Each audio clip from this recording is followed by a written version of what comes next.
Video ini adalah lanjutan dari video Mendengar Suara Tuhan bagian yang kedua. Nah, kita sekarang pelajari dulu bagaimana cara Allah Bapa berbicara. Yang saya sampaikan ini adalah berdasarkan firman Tuhan, pengalaman pribadi, juga beberapa pengalaman-pengalaman orang lain. Karena seringkali kesaksian hidup adalah salah satu alat Tuhan untuk kita lebih memahami apa yang dimaksudkan dalam firman Tuhan. Suara Allah Bapa menggelegar dan Bapa selalu berbicara audible, didengar oleh telinga jasmani kita. Suara Bapa itu menggema, kalau di dalam ruangan akan menggema di seluruh ruangan, tetapi kita tidak pernah tahu suara itu datang dari arah mana. Kalau saudara berada di luar ruangan, suara Allah Bapa menggelegar sangat jelas, tetapi saudara tidak pernah tahu ini suara dari langit atau dari mana. Suara Allah Bapa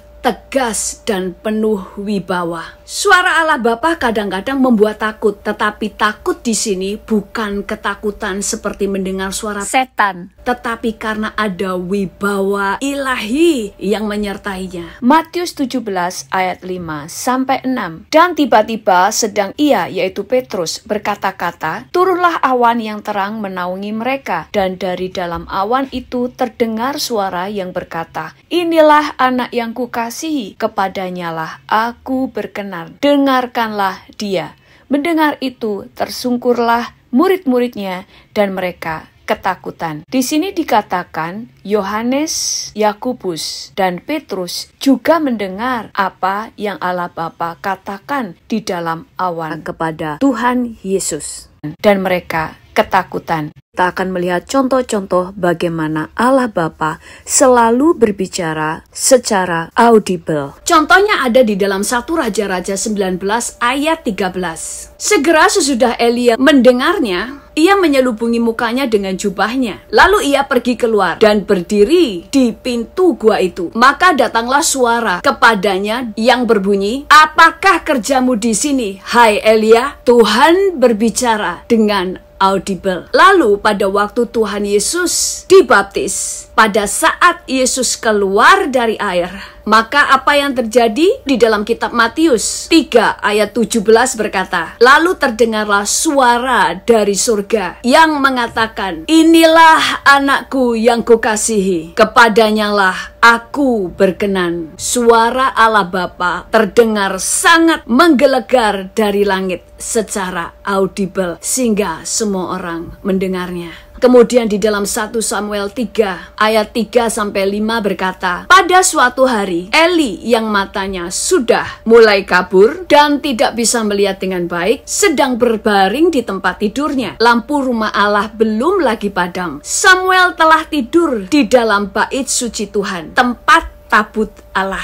Lalu Tuhan memanggil, Samuel, Samuel. Dan ia menjawab, ya Bapa. Lalu berlarilah Samuel kepada Eli, serta katanya, ya Bapa, bukankah Bapa memanggil aku? Tetapi Eli berkata, aku tidak memanggil, tidurlah kembali. Lalu pergilah Samuel tidur. Hal ini berulang-ulang sampai 3 kali. Sampai akhirnya Imam Eli sadar bahwa yang memanggil Samuel adalah Tuhan. Kenapa Samuel mengira bahwa yang memanggil dia adalah Imam Eli? Karena suara Bapa terdengar secara audible. Dia tidak tahu dari mana arah suara itu. Dan bahkan dikatakan saat itu Samuel belum mengenal suara Tuhan. Di dalam terjemahan Good News Translation berkata, Tuhan memanggil Samuel lagi. Samuel itu tidak tahu bahwa itu adalah Tuhan, karena Tuhan belum pernah berbicara dengannya sebelumnya. Nah, kita perhatikan di sini, karena Samuel belum pernah mendengar suara Tuhan, dia belum mengenali suaranya. Dia belum bisa membedakan mana suara Tuhan dan mana suara Imam Eli. Dan kita hanya bisa mengenali suara Tuhan kalau kita sering mendengar suaranya. Pada suatu hari ada kesaksian seorang anak muda, dia menyewa kamar di sebuah rumah kos. Sudah 6 bulan dia tidak bisa membayar uang sewa, tetapi karena pemiliknya sangat baik, dia tidak mengusirnya dari rumah itu. Hanya saja mereka berkata bahwa bulan itu adalah bulan terakhir Kalau dia tidak bisa membayar juga, maka dengan terpaksa dia harus dikeluarkan dari tempat sewa itu. Anak ini adalah anak Tuhan. Dalam 6 bulan itu dia selalu bergumul kepada Tuhan karena dia tidak bisa membayar sewa. Dia selalu bergumul, dia berdoa, puasa, dan tidak pernah terjadi mujizat. Dia tetap tidak bisa membayar uang kosnya. Sampai kemudian dia bergumul kepada Tuhan dan berdoa, Tuhan, Engkau bilang bahwa aku adalah anak raja, tapi pada kenyataannya untuk bayar kos-kosan saja aku tidak mampu. Dan Engkau yang katanya adalah raja yang mengasihi aku sebagai anakmu, ternyata Engkau juga tidak bisa menolong aku. Lalu kemudian dia berdoa, di akhir tanggal dia harus keluar dari tempat dia menyewa, dia tetap tidak bisa membayarnya. Sehingga dari sekolah dia pulang ke rumah dengan lunglai, dengan kecewa. Di sepanjang jalan dia pulang ke tempat kosnya, dia berkata kepada Tuhan, Tuhan, ternyata Engkau seorang pendusta. Engkau ternyata tidak bisa menolong saya. Yang firman-Mu berkata bahwa aku adalah anak raja adalah dusta. Karena sampai detik ini aku tetap tidak bisa membayar uang kosku. Dan hari ini juga aku akan meninggalkan Engkau. Aku tidak percaya lagi kepadamu dan aku akan meninggalkan imanku. Dan di hari terakhir, deadline yang sudah ditentukan oleh landlordnya,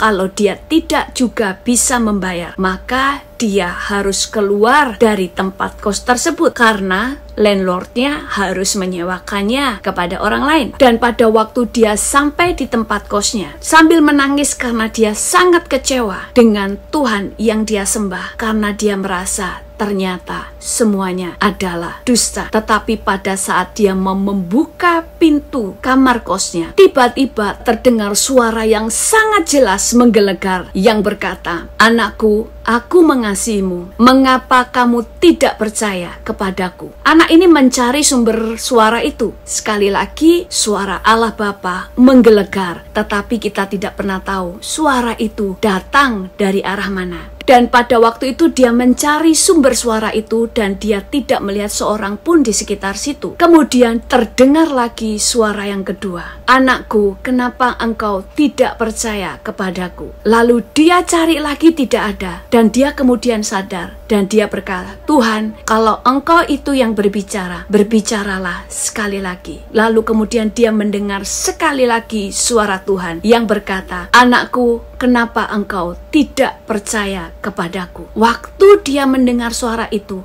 hadirat Allah turun kepada dia. Dia tiba-tiba merasakan hadirat dan kasih Tuhan yang sangat kuat. Dia langsung menangis dan masuk kamarnya. Di kamarnya dia menangis dan menangis dan menangis. Dan dia berkata, ampuni Tuhan, karena aku tidak percaya kepadamu. Dan pada akhirnya Tuhan menuntun dia. Dan singkat cerita, Tuhan berbicara kepada dia apa yang harus dia lakukan. Tuhan menuntun dia untuk telepon seseorang. Dan ternyata orang itulah yang memberi dia pekerjaan. Sehingga dia bisa kuliah sambil bekerja dan dia bisa membayar uang kosnya. Allah Bapa seringkali berbicara dengan audible. Yang kedua, Bapa seringkali juga bisa berbicara lewat malaikat. Itu sebabnya ada beberapa firman Tuhan yang selalu berkata Allah berbicara, tetapi di ayat yang lain dikatakan bahwa malaikat Tuhan yang sedang berbicara. Karena Tuhan seringkali mendatangi manusia juga dengan malaikat-malaikat yang diutusnya.